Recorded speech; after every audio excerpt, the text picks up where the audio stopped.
Syria asserts that the meeting of the enemies of the Syrian people in Paris and the statements that came out of it are mere illusions.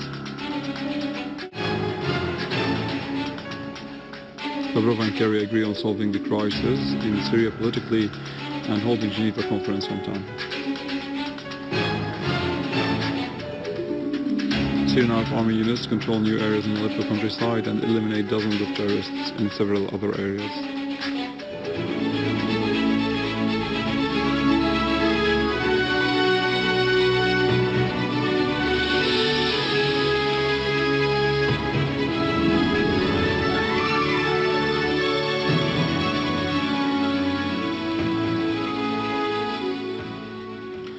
Good afternoon, this is news in English from Syrian Army television in Damascus. President Bashar al-Assad participated yesterday in a religious ceremony held by the Ministry of Endowments, marking the birthday of Prophet Mohammad at the al-Hamad Mosque in Damascus. The President performed al-Isha prayer led by Imam Abdel Fattah al-Bizm, the Mufti of Damascus. Minister of Endowments Mohammad Abdel Sattar al-Sayyid talked about the noble meanings of this occasion, referring to the Prophet's life, which was full of mercy, tolerance, and a human fraternity. He added that Prophet Muhammad has given the woman her rights, calling for justice, equality, and preventing bloodshed, affirming that those who forced people to leave their homes and those who killed, blew up explosives, and destroyed the electricity and water networks have reaped their evil acts and became fighting each other's, saying that the Syrian people are innocent of what they have claimed or pretended. All citizens had seen their crimes and their assassination of the scholars, as well as abducting the clergymen.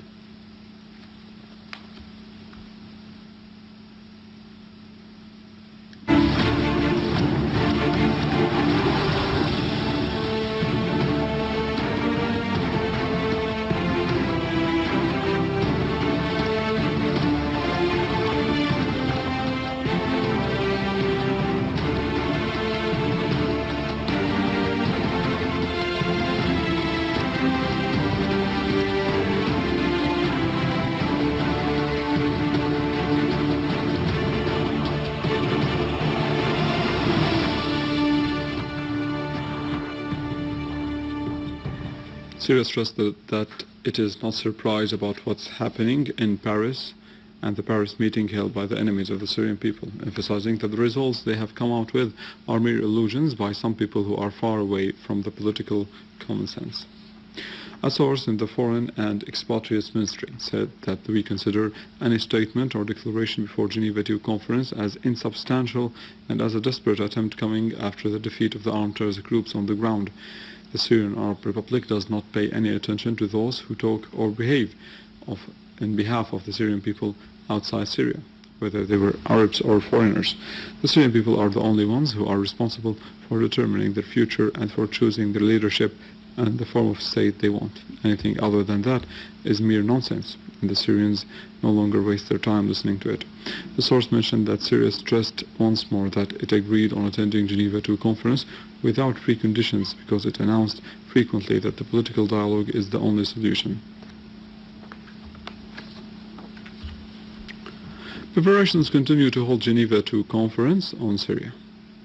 Russian Foreign Minister Sergei Lavrov asserted that his talks with his U.S. counterpart on preparations to Geneva II conference were very constructive and focused on the importance of holding Geneva II on its scheduled time, as well as on fighting terrorism in Syria and on pursuing Syrian dialogue to determine the future of the Syrian people. Lavrov also said that the so-called Islamic State in Iraq and the Levant, as well as Al-Qaeda, are all terrorist organizations and their behavior is totally rejected, as they further complicate the situation and hinder delivering humanitarian assistance to those who need them from the Syrian people. U.S. Secretary of State John Kerry asserted that he and his Russian counterpart both agree that the solution to the crisis in Syria is political and not military, asserting that they exert every possible effort to bring all parties concerned to Geneva II conference.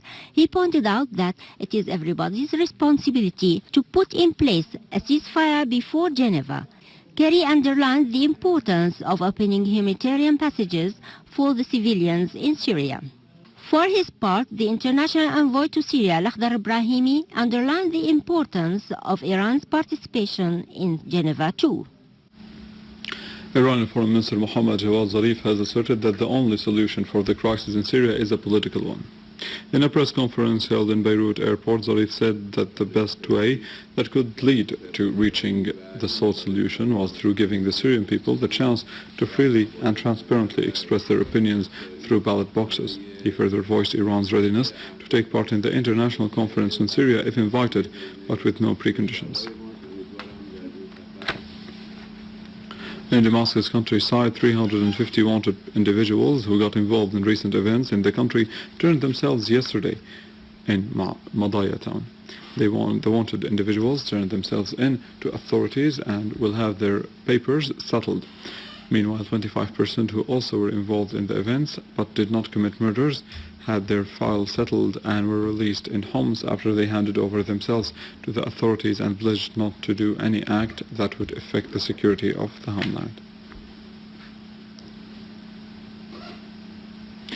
Units of the armed forces of the Syrian Army have targeted gatherings of terrorists in Tel al-Zarzour, Tel al-Ghali, the vicinity of the central prison, Al-Ta'ana, Bayanoun, Al-Marji, Al-Salihin, Rihitan, Anadan, Ma'arat al-Artiq, Babis, Karm al-Tarab, and the industrial city, killing and wounding a big number of them.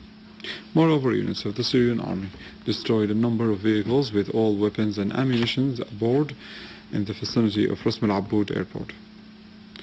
A military source said that an infiltration attempt by terrorists who took the route of Huzaifa Mosque and radio station in Aleppo province was thwarted, adding that many of these terrorists were killed and others wounded.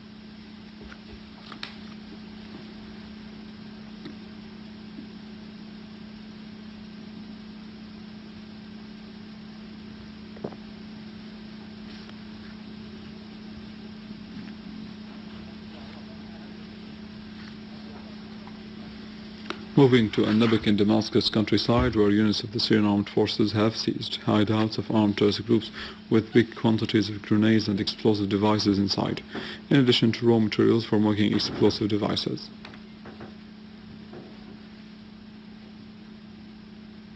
In Damascus countryside, in Damascus, Governor Bishr Sabban toured Berze, neighborhood that had suffered from terrorism, and observed the basic services given by the governorate to the citizens in cooperation with the National Defense Forces.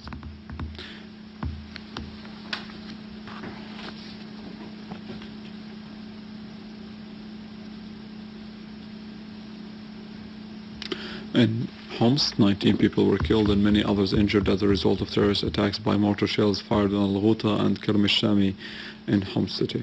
An official source said that the terrorists have fired mortar shells from Talbisa town, targeting the residents of Al-Ghouta quarter, killing 13 people and injuring 18 others.